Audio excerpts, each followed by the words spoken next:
Welcome to rSlash Relationships, where OP discovers that her stepfather put a hidden camera in her bedroom. Our next Reddit post is from Katie DeBaby. I'm a 21-year-old woman, and I found a spy camera in my room after my 36-year-old stepdad put a surveillance camera in my window.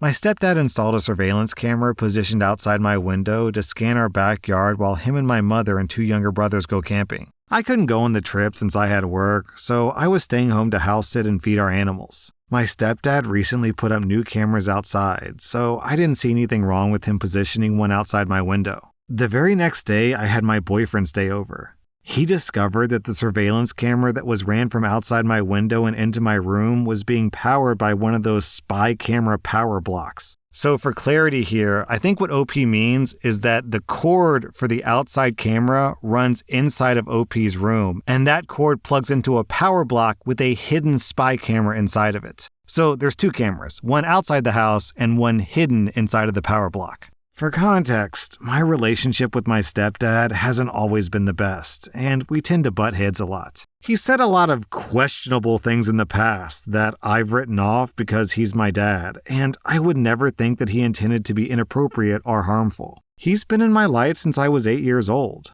Of course, I'm second-guessing everything now that I found this camera. It was positioned to point directly at my bedroom door from the far wall, so it has a direct view of my entire room, which I change in. I tried desperately to rationalize it and think that maybe this was a mistake, like he grabbed the wrong charger box, or maybe he was just trying to look for intruders. But really, there's no excuse for putting a camera in my bedroom. The camera even had an SD card in it. I'm beyond devastated. My stepdad even suggested that I invite my boyfriend over while they're gone so that I have someone here. Oh, that is so gross!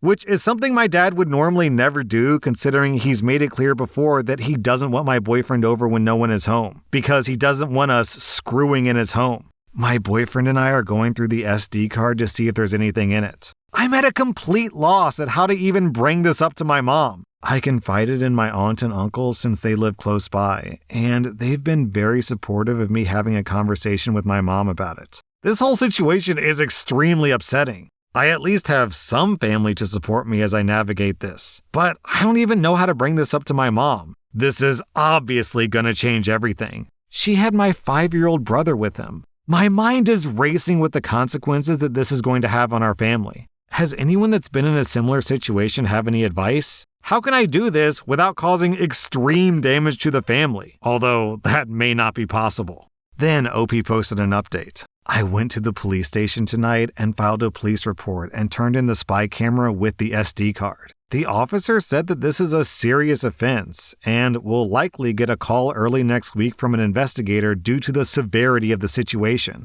I'm planning on telling my mother about the police report after we have a conversation about this on Monday with my aunt and uncle present. This was the hardest thing that I ever had to do, but whatever that was, it's ending with me. I hope I can get justice for myself and any other victims who may have been violated by him, since this will be heavily investigated, and the officer said that it will likely be looked into further, such as search warrants and looking for more SD cards. I'm hanging on by a thread, but the support I have is what's keeping me together. I'm staying with my boyfriend tonight to keep out of the house. Then OP posted another update. It's the next morning, and once my boyfriend wakes up, we're going back to my house today to look for any more secret cameras, either in the bathroom or my brother's room, so I can submit them for more evidence. I'm iffy about searching my parents' room for more evidence, as it's likely that he has a hidden camera in there to see me do it. I'm still on the fence about having a cop search the house. If I do, I'll be sure to update after I'm finished and in a safe place. My aunt has offered to come with me to help me search. Then OP posted another update. After talking with my aunt, uncle, boyfriend, and my cousin, who's a civil lawyer, I've decided that I'll speak to my mom in a separate location from my stepdad. Most likely, I'll have her meet me somewhere outside of our home. I'll have my aunt with me, and this is where I'll explain everything to her. The camera, the past uncomfortable experiences I've had with my stepdad that I originally brushed off because he was my dad, video footage of him deliberately setting it up and angling it, and footage of me in my room. I'm praying she understands why I had to go to my aunt instead of her, considering that she wasn't in town, and I was worried for her safety if I told her what happened with him present. I'm hoping with my aunt there and her being away from my stepdad that I'll prevent her from reacting out of anger and search for him and escalate the situation then and there. And I hope my aunt can provide some support for myself and her. I'm prepared for her to go through the same process that I went through, such as reasoning and denial. But with this evidence, there's no possible way that she can deny it. I'm preparing myself for the worst. I just hope that I can be strong for her and support her as this hits her like it did me. I will not be returning home or facing my stepdad today. My boyfriend will be on standby to pick up my brothers if needed, since my aunt has offered for them to stay with us so my mom can talk to my stepdad without them there. I'll ask my mom to meet me and, of course, not tell my stepdad about the circumstances. Then, almost a year later, OP posted an update. A lot of you probably want to hear that my boyfriend and I got justice for what my mother's husband did to us. I really wish I could say that we did, but given our terrible police system and outside factors, we have not. I keep in contact with my brothers and my mom, but contact is now severely limited because of the situation. It pains me to not be able to see my younger brothers like I used to, but honestly, it isn't my choice, and I've come to accept it. My mother is still with him, and she continues to isolate herself from the family. Whether that's because of her husband or her own shame, I'm not sure. Maybe both? I know a lot of you were rooting for me and wishing me nothing but the best, so I'll give you some updates on my personal growth. My boyfriend and I moved in together. I graduated nursing school, and I started my new job last month. We've been trying to heal from what happened, and we've been growing our relationship. We're planning a trip together soon. I'm still surrounded by some amazing friends and family, my aunt and uncle, who have been our rocks through this and helped us cope with everything. I am at a place where I can feel that I can finally talk about everything again, so I'll do my best to answer some questions. As far as for what my stepdad told my mom still genuinely believes that he made a mistake and intended on using the camera as a smoking gun to catch me having people over. Which, as discussed before, he literally told me to invite my boyfriend over. My mom genuinely believes that he made an oopsie and wasn't thinking when he put the very much working Wi-Fi capable spy camera in my bedroom. My mom has been brainwashed by an expert narcissist. If you live with one, you'd understand how they can quite literally screw with your head and your own understanding of reality. Well, even though OP has a terrible bottom-of-the-barrel stepdad and mom, at least she has an amazing boyfriend.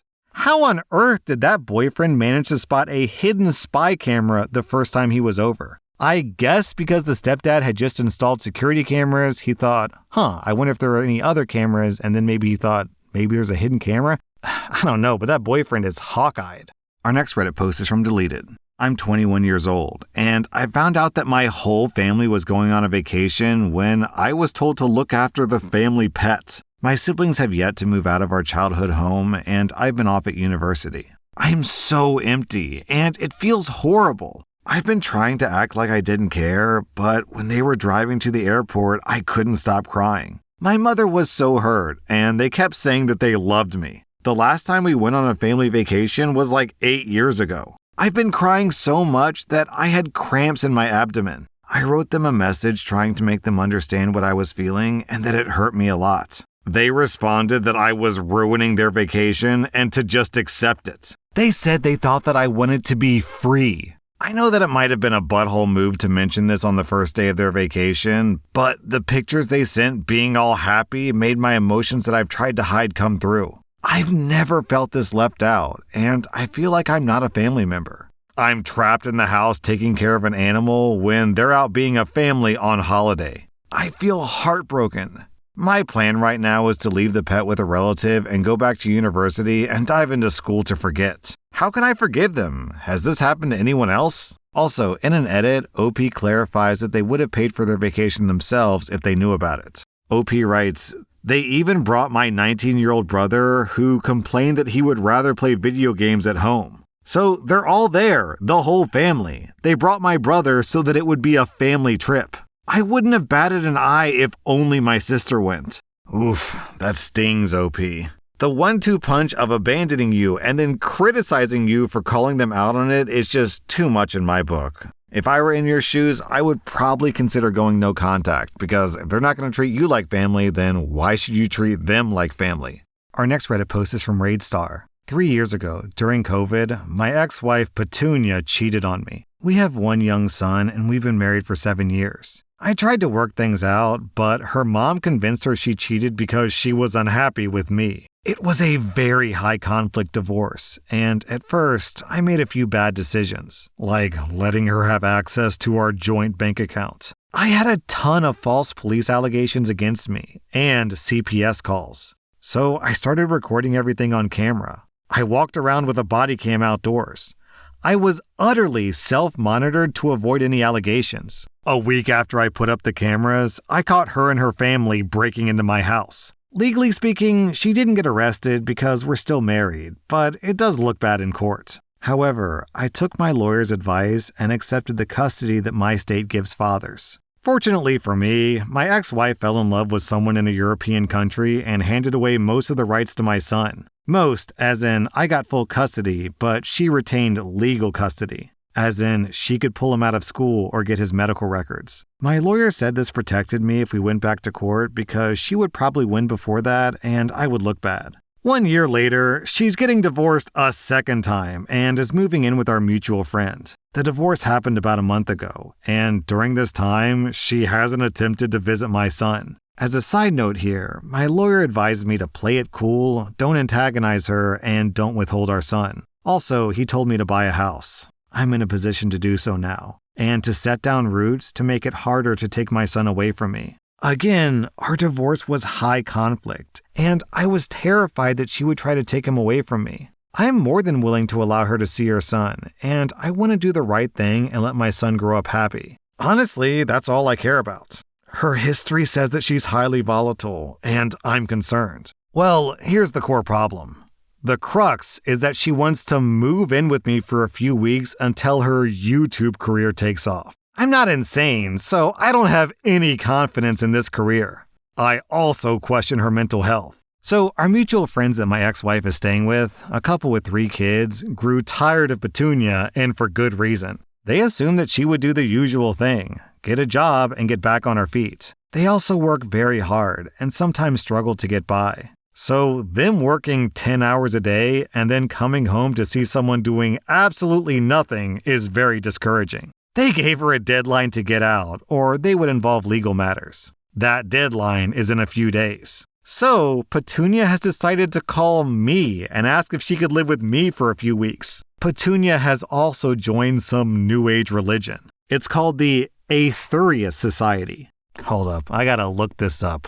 What do these people believe? The Aetherius Society is a new religious movement founded by George King in the 50s. He claimed he was in contact with extraterrestrial intelligences, to whom he referred to as cosmic masters. The main goal of the believer is to cooperate with these cosmic masters to help humanity solve its current earthly problems and advance into the new age. It combines UFO claims, yoga, Hinduism, Buddhism, and Christianity. The founder proclaimed, "Prepare yourself! You are to become the voice of interplanetary parliament." Okay, well, that's what the Aetherius Society is, so back to the story. OP continues, I am religious, so I'm careful not to make fun of other religions. But she started with tarot reading, which led to going on to TikTok, and she believes that she's a starseed and an ancient alien who came to spread light to Earth. It seems like a mix of paganism, Buddhism, and other spiritual things mashed into one. I'm trying not to rant about reincarnations and talking with aliens here, so I've deleted many paragraphs of the issues that I take with it. She thinks that she's a chosen being, risen above the masses, and of course, that plays strongly into her ego. Everyone internally wants to feel that they're unique, and believing that you're some royal bloodline feeds into that. Right now, I'm legitimately suspecting mental illness. Our mutual friends tell me that they don't recognize her anymore, and that she's being secretive and not letting them know what's happening. I'm a single dad with 100% custody and zero support from the other parent. My dating life is also not looking great, but I have a promising career and we get by. I'm incredibly fortunate in a lot of ways. I've been getting a ton of therapy for my codependent behaviors, and I don't need this. She tells me that she'll be homeless if I don't take her in. She's not speaking with her immediate family because she moved to another country. If I let her move in with me, though, it will seriously affect my mental health. What the heck do I do? I'm leaning towards calling her bluff and letting her figure it out, though it appears that she will never get a job. Would the courts hate that? I'm very uncomfortable with this position. And then OP posted an update. I officially declined. I feel lighter. Like, wow, that's a ton of responsibility that I don't have to have. I know a lot of you were like, wow, how could you even consider this? You're insane. Yeah, I'm a recovering codependent, and I have a very difficult time setting boundaries and saying no. I feel strange even saying no, but also I feel much better. Mad with power, even. Anyways, she didn't respond, but she did leave me on red. Thanks for the energy, guys. I appreciate you all. Whew, that was a relief. Man, OP, if someone accused me of physical violence or abusing my own child, I would never, ever, for the rest of my life, be in the same room as that person. Obviously, because I would hate that person and I would want nothing to do with them, but also just because of my own safety, I don't ever want to give that person ammo or a chance to say, oh, well, I saw him doing such and such, which is a complete lie because she's psycho. That was rSlash relationships, and if you like this content, check out my podcast where I publish the exact same episodes. Also, hit that subscribe button because I put out new Reddit videos every single day.